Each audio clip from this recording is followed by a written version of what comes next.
वडोदरा के सोमा तालाब के पास संजीवनी कोऑपरेटिव क्रेडिट सोसाइटी लिमिटेड की आज से शुरुआत करवाई गई है। वडोदरा की जनता के लिए आर्थिक सद्धरता और साथ ही स्वास्थ्य तंदुरुस्ती के साथ उनकी जिंदगी अच्छे से गुजरे, इसी उम्दा आशय के साथ सोमा तालाब निकट संजीवनी कोऑपरेटिव क्रेडिट सोसाइटी लिमिटेड की शुरुआत करवाई गई है। दरअसल आज जब संजीवनी कोऑपरेटिव क्रेडिट सोसाइटी लिमिटेड का उद्घाटन हुआ तब इस कार्यक्रम में अतिथि विशेष के तौर पर श्री छत्रपति शिवाजी सहकारी मंडली लिमिटेड के अध्यक्ष गौरव भवले और साथ ही तालुका पंचायत के प्रमुख अंकिताबेन परमार मौजूद रहे थे। साथ ही वहां पर अन्य कई अग्रणियों की मौजूदगी भी दर्ज की गई थी। कोऑपरेटिव क्रेडिट सोसायटी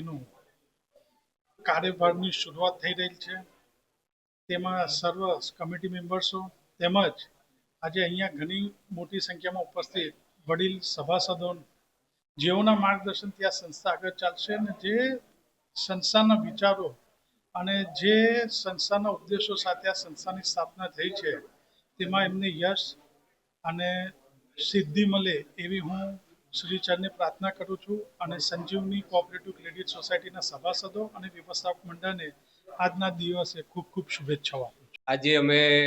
સંજીવની ક્રેડિટ કોઓપરેટિવ સોસાયટીનું આજે ઉદ્ઘાટન કરીએ છીએ। અમારું મેઇન હોતું એ છે ક્રેડિટ કોઓપરેટિવ સોસાયટીનું કે અમે લોકોને હેલ્થ વિશે, થોડું ઇન્સ્યોરન્સ વિશે અને ખાસ કર સિનિયર સિટીઝનના એ લોકોને જે અત્યારે ઇન્સ્યોરન્સમાં કવર નથી અથવા ઇન્સ્યોરન્સનો જેનો પ્રોબ્લેમ થાય છે એને બધાને કવરઅપ કરી અને એ લોકોની હેલ્થની દેખરેખ માટે અમે આ ક્રેડિટ સોસાયટીનું ઉદ્ઘાટન કર્યું છે। અમે એકચ્યુઅલી સ્ટાર્ટિંગ કર્યું હતું ત્યારે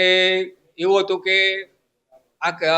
અમે બધા ઘણા પ્લાન લાવ્યા હતા, પણ એ પ્લાન માટે એમાં શું થતું હતું કે ઇન્સ્યોરન્સ પ્લાન બહુ મોટા ઊંચા થતા હતા,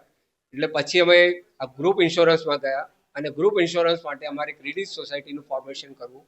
કમ્પલસરી થઈ ગયું હતું। અને એ કમ્પલસરી થયા પછી અમે દરેક જણને હવે સભાસદ બનાવીશું, સભાસદ બનાવીને આખું ગ્રુપ બનાવીશું અને એ ગ્રુપ પ્રમાણે અમે ગ્રુપ ઇન્સ્યોરન્સમાં ઓછા પ્રીમિયમમાં લોકોને વધુમાં વધુ ઇન્સ્યોરન્સનું કવરઅપ થાય, પહેલા દિવસે બધી સગવડ મળી રહે અને સારી સગવડ અને ભારતના કોઈ પણ ખૂણામાં આ સગવડ મળી રહે એટલા માટેનું આ પ્રયત્ન કરી રહ્યા છે। हमसे जुड़े रहने के लिए हमारे YouTube चैनल को सब्सक्राइब करें और नई वीडियो की नोटिफिकेशन के लिए बेल आइकॉन को दबाएं।